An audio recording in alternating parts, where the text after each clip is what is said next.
Hello everyone! Welcome back dito sa aking channel and today's vlog, grabe! Napakaganda itong i-share ko sa inyo, isang bangko na kung saan pwede tayong umutang ng 50,000 hanggang 1 million. At ang isa pa sa nagustuhan ko dito ay napakahaba yung ino-offer na payment terms kasi meron itong 12 months, 18 months, 24 hanggang 36 months. Kaya talaga hindi tayo mahihirapan sa pagbabayad ng ating utang nga. Kasi kung halimbawa na-aprubahan ka ng 50,000 pesos or 100,000 pesos payable sa loob ng 36 months, so yung babayaran natin or yung na-aprubahan na loan amount kasama yung interest, hahatiin yan within 36 months. Kaya talaga maliit lang yung possible na magiging monthly amortization natin.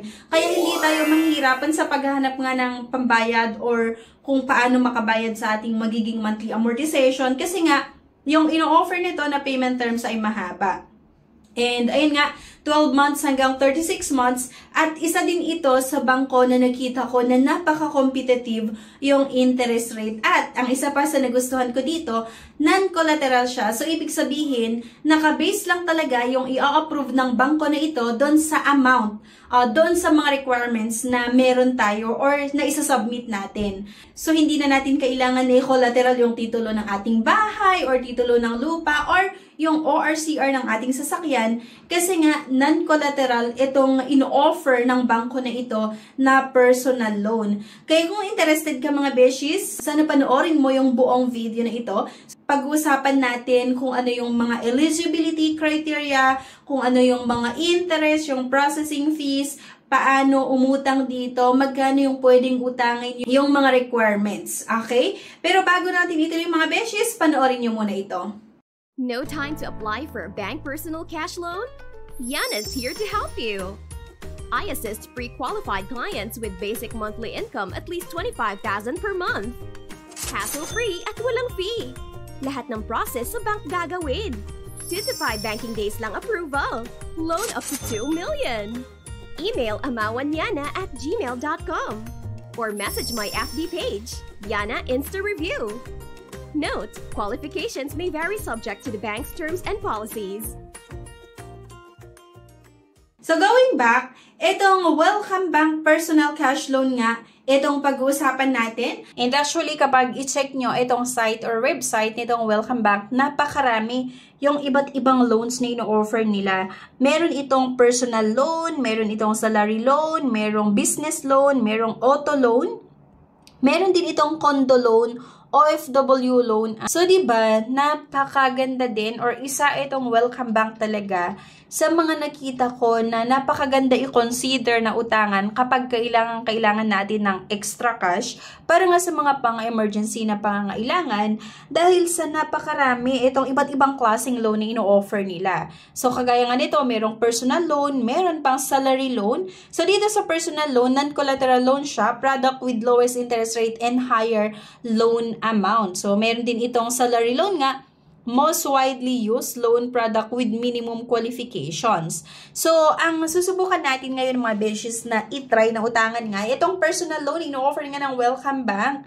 And isa sa mga nagustuhan ko din to ha, kasi wala itong collateral at isa sa mga pinakamababang interest nga sa iba't ibang klaseng loan na ino-offer ng Welcome Bank. Kung i-check nyo itong website nga ng Welcome Bank, makikita nyo itong iba't ibang klaseng loan na ino-offer nila. Halimbawa nga nitong personal loan, meron kayong makikita na apply now at meron din tayong nakalagay na show details. So, bago natin subukan nga na makapag-submit ng ating loan application online, check muna natin yung mga qualifications na meron nga itong Welcome Bank, yung mga eligibility criteria para sa personal loan na ino-offer nga nila. So, kagaya nung sabi ko kanina, itong personal loan ng Welcome Bank, wala itong collateral or non-collateral loan products with lowest interest rate and higher loan amount. So, kapag sinasabi nating non-collateral, hindi na natin kailangan nga na i-collateral yung titulo ng bahay at lupa natin or i-collateral yung ORCR ng ating sasakyan. Bali, magbe-base lang talaga itong Welcome Bank nang i-approve nila na amount doon sa mga requirements na isa-submit natin. So, nakadepende nga doon sa requirements natin at sa mga findings nila sa atin. Diba? So, dito makikita nyo yung loan details. Sa personal cash loan na ino-offer ng Welcome Bank, pwede tayong umutang ng 50,000 hanggang 1 million. At meron itong payment terms na 12 months hanggang 36 months. Diba? Napakahaba din yung payment terms na ino-offer nitong Welcome Bank. At monthly add-on rates. Kaya isa ito talaga sa, nakita ko din na napaka-competitive yung interest rate niya sa ibang mga bangko. Kasi nagre-range nga yung interest rate ng 1.39% to 1.99% lang. At yung payment option natin dito ay PDC or post-dated check. So, bago nyo ituloy, pwede nyong i-check dito kasi dito nga sa gilid, merong loan calculator. So, pwede nyong i-check kung magkano nga ba yung possible na magiging monthly amortization natin. So, dito nga, may nakalagay na sample, if a customer or kapag daw ang isang customer ay utang ng 50,000 payable sa loob ng 36 months, terms, ang possible na magiging monthly amortization is 2,084 pesos. Ito, 2,084 pesos. Rates shown are indicative only and may change upon approval. So, ang eligibility criteria, so dapat daw po Filipino citizen at yung edad ay 21 to 65 years old. Ayan, 21 to 65 years of age. Employment for at least 2 years and with minimum of 20,000 net monthly income. With active credit card with minimum credit limit of 30,000 pesos. These standards are subject to change at any time. Ito yung mga requirements naman.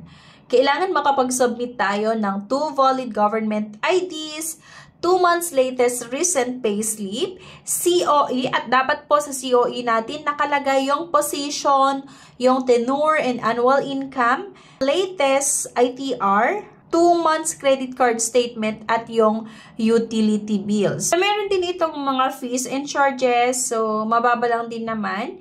Processing fees, 3% of approved loan amount, notarial fee, 400 pesos, at yung documentary stamp, at yung late payment fee, 1,500 or 15% of amortization, whichever is higher.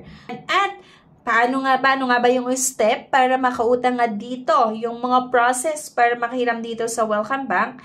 Siyempre, unang-una, fill out the application form. Get ready for a call. So, once na-submit mo yung loan application mo sa Welcome Bank, magantay ka na lang ng tawag galing nga sa representative nitong Welcome Bank. And, ayan, for CI. Prepare the required documents and Welcome Bank will inform you about your loan application through your mobile number. At number 3, wait for approval. And Welcome Bank will inform you about your final approval condition, diba? So, napakadali lang din. And isa itong Welcome Bank nga sa nakita ko na napakabilis lang mag-process ng loan application at napakadali lang talaga umutang sa kanila. So, number 4, get your approval loan from your nearest branch. After nun mga beshi, so sabi ko nga kanina, itong Welcome Bank, iba't ibang klase yung loan in-offer nila. Kung mapapansin nyo dito sa taas, merong personal loan, merong salary loan, business loan, auto loan, condo loan, OFW loan, at yan nga, referent, pwede rin tayong mga-omission pala dito sa Welcome Bank. So, i-click nga lang natin dito yung may nakalagay na apply now.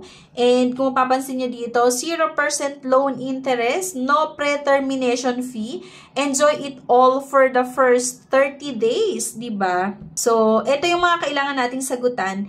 Itong mga basic information. So, like, contact information. And then yung contact number, syempre, hindi yan nawawala. Email address. TIN ID. Date of birth. So, same lang din naman. Para lang tayong isasagot na application form. Pero sa online nga lang. So, kunwari, February 13, 1994. Gender. Female. I have read and agreed the declaration and privacy policy. So, pwede rin kayong mag-inquire online ha, kung hindi naman kayo interested na mag-apply at gusto niyo lang talaga mag-inquire kung paano yung ano nila, paano sila magpautang. So, ito address, Makati at yung town, city, for example, ito, 2900 at postal ID detailed address, Pembo, Makati. Employment details, select qualifications like employed, self-employed, or overseas, government employee, private employees, minor classification, regular employee, probationary. So, regular employee na lang lalagay natin dito. At company name. So, kailangan talaga nating masagutan itong mga job information. Kumpari yan na trading, di ba? May pa-trading pa, no? Trading. Date of joining the company, for example, April 15, 2022. SSS number. Make sure na masagutan natin lalong-lalo yung mga may red na asterisk. Monthly net in salary. For example, magkano daw ba yung kita natin every month?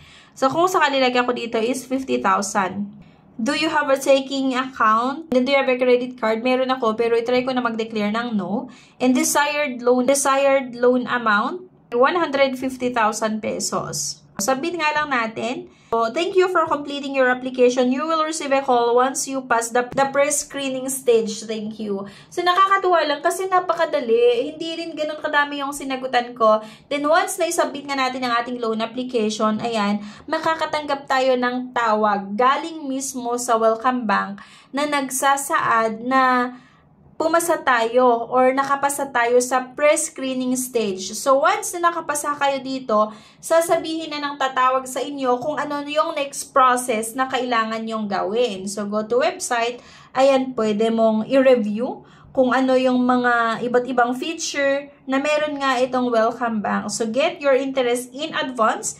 Prepaid interest time deposit is now available. So, pwede rin kayong mag-open ng account nyo nga dito. Napakadali lang din mag-try nga na umutang dito. Sakali na naghahanap kayo ng ibang option, di ba? Na pwede nating mautangan kapag kailangan natin ng extra cash, di ba? Para nga sa mga pang-emergency na pangangailangan, pwede nyong itry, di ba? Pwede nyong subukan na mag-apply dito sa Welcome Bank. Isa din ito sa mga nakita ko na napakadali lang utangan. Yan, napakabilis yung pag-process nila ng loan application at once na na-aprobahan yung loan application mo dito sa Welcome Bank, napakabilis din yung pag-disburse nila or mabilis din talaga yung pag-disburse nila ng loan proceeds. Okay? So, sana nga makatulong yung video na ito, itong Welcome Bank para sa mga nagbabalak or naghanap ng pwedeng mautangan online. So, and guys, sana makatulong yung video na ito para makapag-decide kayo. And para meron kayong option, meron kayong idea kung ano yung lalapitan natin, anong bangko, saang bangko tayo lalapit, saang bangko tayo utang kapag kailangan natin ng extra cash para nga po sa mga pang-emergency na pangangailangan. Thank you guys for watching at see you sa aking next vlog. Bye!